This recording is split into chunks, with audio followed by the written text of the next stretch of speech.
There was one chair in the classroom that nobody wanted to sit in. It was always empty. Not because it was broken, not because it was dirty. People believed it brought bad luck. Every student who had sat there had failed an important exam. Some left school. Some gave up on their dreams. Some simply disappeared from the class. Most people laughed at the story, but nobody sat in that chair. Until one quiet boy walked into the classroom. His name was Daniel, and that single decision changed his life forever. Stay with me until the end, because this is not really a story about a chair. It is a story about the lies we believe. Daniel was 17 years old. He was kind. He worked hard. But he had one problem. He believed he was never good enough. His grades were average. Whenever he made a mistake, he blamed himself. Whenever someone else succeeded, he thought, "They are smarter than me." His teachers often said, "You have potential," but Daniel never believed them. On the first day of the new school year, Daniel arrived early. The classroom was almost empty. Only one seat remained, the old chair near the window. As he walked toward it, another student quickly stopped him. "Don't sit there." Daniel looked confused. "Why?" The student lowered his voice. "That chair is cursed." Daniel laughed. "There is no such thing as a cursed chair." The student shrugged. "Maybe, but I'm still not sitting there." Soon the classroom filled with students. Everyone looked at Daniel. Some whispered. Some smiled. One girl quietly said, "Good luck." Daniel felt uncomfortable, but he stayed where he was. During the first week, strange things happened. He forgot his homework. He answered an easy question incorrectly.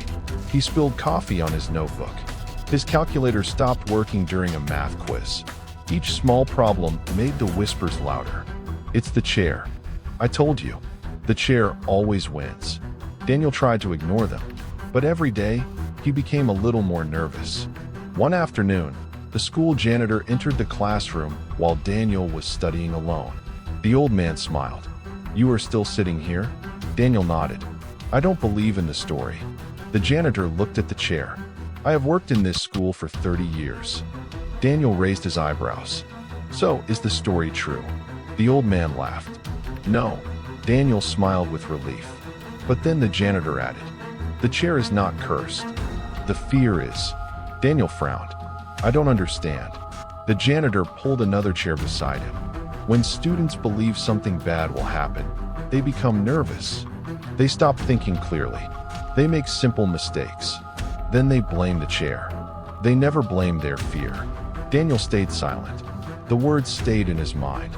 A month later, the class had its biggest math exam of the year. Everyone was nervous. Daniel walked into the classroom. As always, he sat in the same chair. The room became quiet. One student whispered, "He is going to fail." Daniel heard every word. His hands became cold. His heart beat faster. He remembered every mistake he had made that month. For the first time, he looked at the chair. What if they are right? The teacher placed the exam paper on his desk. Daniel stared at the first question. It was easy, very easy. But suddenly, his mind went completely blank. He couldn't remember anything. The fear had arrived.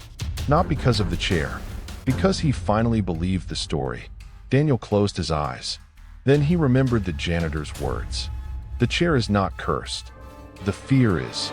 He took one slow breath, then another. He stopped looking at the chair. He looked only at the first question. He answered it. Then the second. Then the third. Little by little, his confidence returned. By the end of the exam, he had answered every question. Not perfectly, but honestly. He walked out of the classroom feeling peaceful for the first time in weeks. 2 days later, the teacher entered with the results. The room became silent. She began calling names. Students smiled. Some looked disappointed. Finally, she stopped. "Daniel." He stood slowly. "You received the highest score in the class."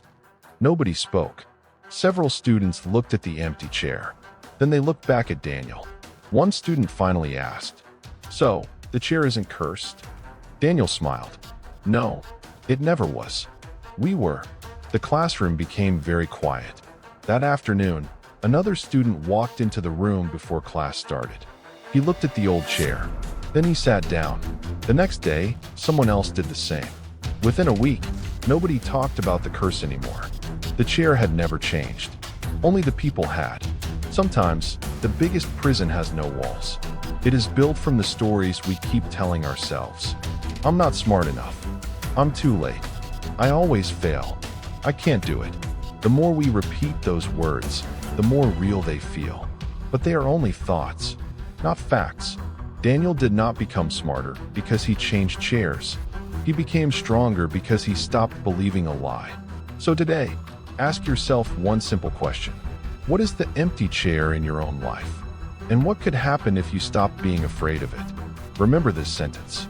The chair was never cursed. The fear was. If that line stayed with you, type, "I will start today" in the comments. And if you want to improve your English while listening to inspiring stories like this, subscribe now. Every week, there's a new story waiting for you. See you in the next video.